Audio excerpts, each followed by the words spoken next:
What does it say about us who are American women about the fact that there are 100,000 homeless children in the United States? What does it say about us that millions of American children in this country go to school every day, in schools that do not even have the adequate school supplies with which to teach a child to read?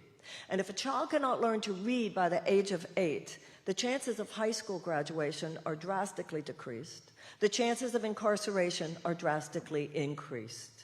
What does that say about us? And we're sitting here talking about the power we don't yet have. A generation of Americans more concerned about its own childhood traumas than any on record is more neglectful of the childhood trauma of children in our midst than any in our past. So I believe, to be honest, I think as an American woman, we could afford to be a little less self-congratulatory right now.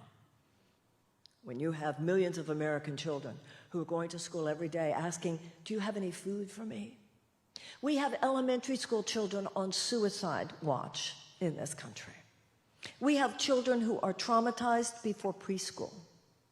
We have children in this country who live in what's called domestic war zones, where the PTSD that they experience because of the violence in their homes, the violence in their communities, even the violence in their schools every single day is so great that psychologists say that the PTSD that they are experiencing is no less severe than the PTSD of a returning veteran from Afghanistan and Iraq. And remember, if you're a returning veteran, PTSD means post-traumatic. For these children, it's present traumatic because it is triggered and re-triggered every day. And we're not even talking. We're not even having a national conversation about the trauma of these children every time there is another school shooting. That every child, basically every child in America, goes to school every day with some level of prayerfulness that this won't be the day somebody shoots me. And that's true of the teachers as well.